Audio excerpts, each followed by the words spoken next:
11월 4일 오늘의 성경일독 본문은 요한복음 10장에서 13장까지입니다. 아침 묵상을 월요일부터 토요일까지는 올리고 있지만 주일에는 올리지 않습니다. 왜냐하면 주일 예배 메시지에 집중할 수 있도록 하기 위해서 월요일부터 토요일까지는 새벽마다 아침 묵상을 올리고 있지만 주일에는 올리지 않습니다. 이 점을 양해해 주시면 감사하겠습니다. 요한복음 12장에서 예수님께서는 예루살렘으로 입성하십니다. 그러면 그때부터는 십자가를 앞두고 계신 마지막 며칠 동안의 시간이 되는 것입니다. 12장까지가 대중들을 향하셨던 예수님의 말씀들과 표징들이 있습니다. 그래서 12절의 마지막 부분에서 그 메시지를 종결짓게 되는데 그것은 종말에 대한 선포로 끝마치게 됩니다. 예수님을 믿는 사람은 하나님을 믿는 것이다. 예수님을 보는 사람은 아버지를 보는 것이다 라고 선포하시고 예수님께서 다시 이 땅에 오시겠다 라고 하는 말씀을 선포하시게 됩니다. 그리고 나서 13장부터는 제자들과만 함께 하신 시간입니다. 특별히 13장 30절에서 예수님을 배반하는 유다가 그 자리를 떠납니다. 그 이후에 31절부터 예수님께서는 남아있는 제자들에게 유언과도 같은 어쩌면 유언으로서의 설교를 길게 하십니다. 그 내용이 13장에서 시작해서 내일 읽을 14장에서 16장까지의 제자들에게만 들려주시는 심도 깊은 말씀입니다. 그리고 그것을 총정리하게 되는 것이 17장에 나와 있는 대제사장적 기도라고 불리는 기도문입니다. 그러니까 내일부터 읽은 말씀은 예수님을 따르고 있는 사람들, 예수님과 한편에 서 있는 사람들, 그들에게 주고 있는 말씀입니다. 근데 오늘 나눌 말씀은 예수님과는 정반대쪽에 서 있었던 사람들의 생각을 나누는 것입니다. 요한복음 11장에서 예수님께서는 죽었던 사람 나사로를 살리십니다. 그로 말미암아 많은 유대 사람들이 예수를 믿게 되었다라고 기록합니다. 반면에 그것 때문에 걱정에 빠진 사람들이 있었습니다. 그들은 대제사장들과 바리새파 사람들입니다. 11장 47절에 대제사장들과 바리새파 사람들은 공회를 소집하여 말하였다. 이 사람이 표징을 많이 행하고 있으니 어떻게 하면 좋겠습니까? 이 사람을 그대로 두면 모두 그를 믿게 될 것이요. 그렇게 되면 로마 사람들이 와서 우리의 땅과 민족을 약탈할 것입니다. 예수께서 죽었던 나사로를 살리신 사건, 그것 때문에 오히려 대제사장들과 바리새파 사람들은 예수를 죽이려고 하고 있습니다.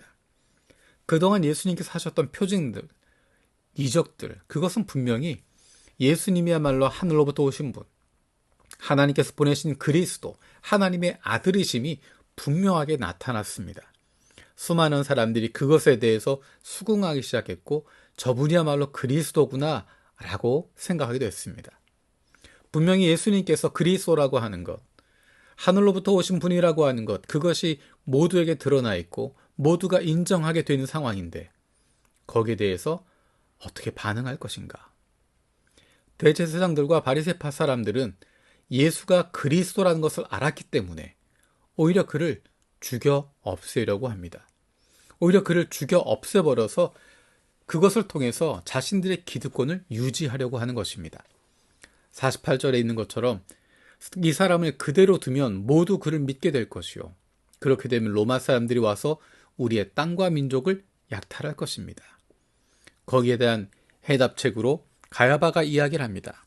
50절에 한 사람이 백성을 위하여 죽어서 민족 전체가 망하지 않는 것이 당신들에게 유익하다는 것을 생각하지 못하고 있소. 어떤 이야기입니까? 한 사람 예수를 죽여서 민족을 살리자라는 것입니다. 다르게 이야기하면 예수 한 사람을 죽여서 지금의 상태를 유지하자라는 것입니다. 그들은 하나님 나라의 소망을 가지고 있는 사람들이 아니었습니다. 지금 이 땅 위에서의 기득권을 유지하는 것에 집중하고 있습니다. 예수님이 하나님의 아들이셔서 그리스도셔서 사람들이 그에게 모이기 시작하면 지금까지 우리가 누리고 있었던 기득권을 잃어버릴 수 있다는 생각을 합니다. 그 결론으로 도달하게 됩니다.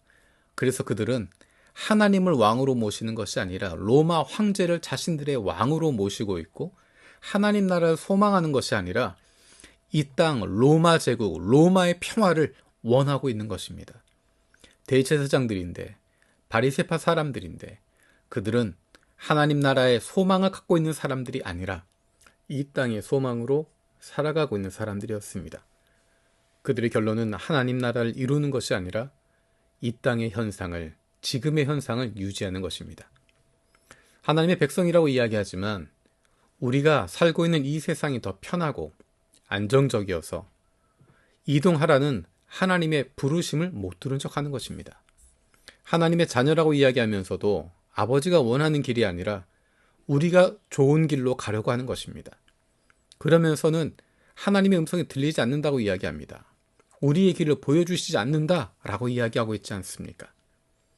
대제사장들과 바리새파 사람들이 왜 저런 결론을 내리게 됐을까? 그들은 이 세상에서 너무 많은 것을 가지고 있었기 때문입니다. 하나님과 관계없이도 잘 살고 있었고 하나님의 마음과 관계없이 편안함을 누리고 있었기 때문입니다. 하나님의 나라가 임하면 오히려 이 땅에서의 편안함이 깨질까봐 두려웠던 것입니다. 그런데 하나님의 사람들은 이 세상을 보면 그 마음이 불편할 수밖에 없습니다.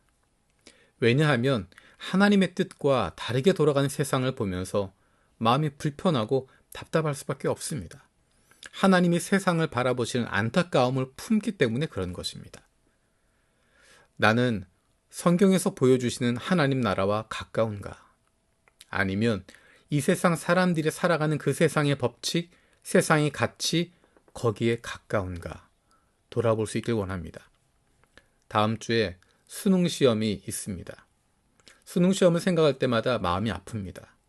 다음 주까지 아침마다 수능 시험을 생각하면서 기도하려고 합니다. 하나님께서 이 상황에서 우리들에게 어떤 마음을 주실까? 어떤 기도의 제목을 주실까?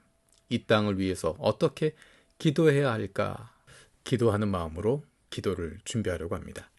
아무리 종교적으로 많이 배우고 율법에 대한 전문가라고 이야기하더라도 성령 충만하지 못하니까, 하나님의 마음을 품지 못하니까 하나님이 원하시는 일이 아니라 정반대의 결론을 내려버리게 되었던 대제사장들과 바리새파 사람들의 모습을 보면서 우리는 날마다 성령 충만으로 하나님의 마음을 품고 하나님의 시선으로 세상을 바라보고 하나님의 안타까움으로 다른 이들을 품어줄 수 있는 하나님의 자녀들이 되기를 원합니다.